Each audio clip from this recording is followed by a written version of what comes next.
those agreements move forward, but the US does nothing. More or less is stuck in its present continuation in international agreements. That leads to a declining red line in US welfare relative to not a decline in overall US welfare, but decline relative to the business as usual or no change scenario.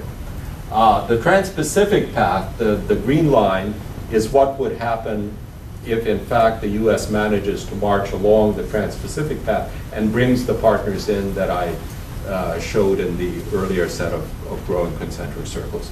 And that difference is the dynamic gain, which comes from having a Trans-Pacific agreement in the context of a world in which other agreements are being formed. And that's the kind of model we then explore for several countries. This is it for Japan. For Japan, the Asian track generally creates positive gains, but then the Trans-Pacific path can allow it to experience a much larger gain, particularly if a Trans-Pacific path moves forward relative to what Japan's gains would be if the Trans-Pacific path did progress, but Japan was not a member. Because then Japan would not only not gain, but it would lose relative to competing economies like Korea. So these are the kinds of dynamic calculations we make. We make them for all countries. Here it is for China with a gain at the end. And I will end by briefly summarizing our results. First, and this is again preliminary results. First, the Trans-Pacific track generates very substantial benefits in North America, in South America, and also in Asia, even on top of the ASEAN +3 process going forward. Second, US benefits get to be about 1.5% of GDP, which is very large for the US. In fact, it's very close to what the Doha round's benefits would be. Not terribly surprising, because this is 2/3 of the world economy, a lot of the innovation, a lot of the trade for the US takes place with this region. Third, the small open economies do best, particularly economies like Vietnam, which in addition to getting gains from joining this large club, also use the club in effect to reform their own systems and reduce their internal barriers. So they get double benefits. These are the ones that do best. And for Vietnam, I think we were calculating gains in the order of 20–30% of GDP, so those could be very large. Dynamics matter. The TPP-8 going to the TPP-13 quintuples the gains for the United States, and then you double them again when you go to the FTAP or to include China. US economy, the export and output gains are primarily in services and agriculture and not in manufacturing. This is going to be a hard story to sell in Washington, in other words, where people really try to see manufacturing as the end-all and be-all of all trade. And there's another interesting story that even Asian liberalization alone tends to generate benefits for the United States because it improves our terms of trade. Asian liberalization makes Asian products very attractively priced, and it improves US terms of trade. So the story cannot be told simply along fight against Asian liberalization, because that's not so bad in itself. This is something in addition to that for the United States. Couple of other minor points. Trade in some agricultural products rises very dramatically. This is especially true, for example, for Japanese rice, and my guess is Japanese rice is not going to be entirely in there, or it's certainly not going to be in there with a very short time frame. And I'll stop there. It's an agreement with tremendous prospects, very hard to get off the ground, and it's not at all clear they're going to be and it's so complicated that it's not at all clear that we're going to be able to do it by November. And so I have my fingers crossed, and I hope the president has something to say in November here in Honolulu. But it's going to be very tough to deliver on everything that has been promised so far. Thank you very much. The November is only 10 months away, so we can imagine how difficult it is. Now, any clarifying questions? If not, can I ask the four presenters at the front chairs, and we can ask them? Just for the afternoon session. Pardon?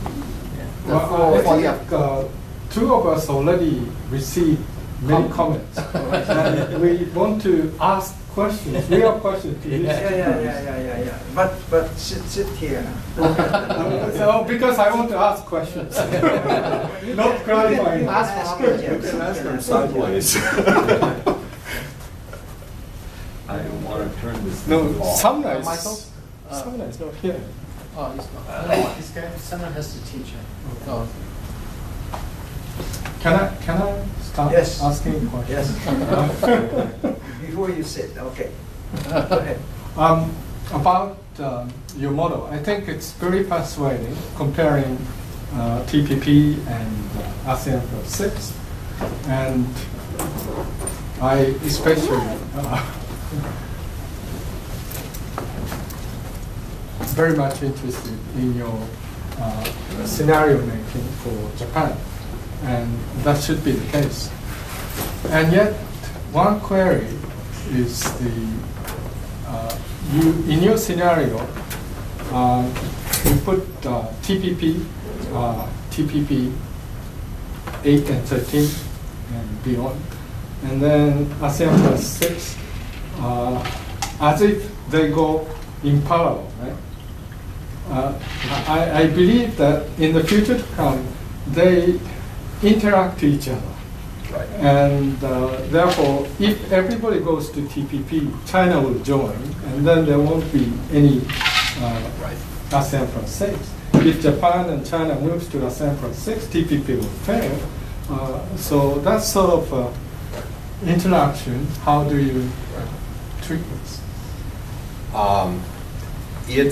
We can, and that's really what we are going to be doing, in effect, is to figure out every permutation of possible arrangements and, in a sense, rank order a country's choices, and then judge what they're going to do, and hopefully what they will do is to give us some sense of which path is likely to emerge dynamically. Now, it's really very complicated and very interesting. For example, it turns out Korea now is becoming a little cautious about the TPP. Now, why is that? Well, it's because it's got an FTA with the United States, it has an FTA with Europe, and maybe the Chinese want to give it something in order to not join the TPP, but have a stronger linkage with China. So this, the scenarios do become very interesting when countries form new relationships that suddenly change the terms. And we will want to, I think what I did here is just show you this one scenario of the TPP versus the FTAP, but there are many other intermediate combinations possible, and we'll try to shed light on those. And I think ultimately what one wants to do is to design a scenario in which everybody wants to join at the end, because that's what yields, from all of our analysis, that's what yields the strongest benefits. By the way, let me just add one footnote to this. Is you said Japan nothing. Well, I've been making the argument, both in the United States and in Japan, that the TPP needs Japan.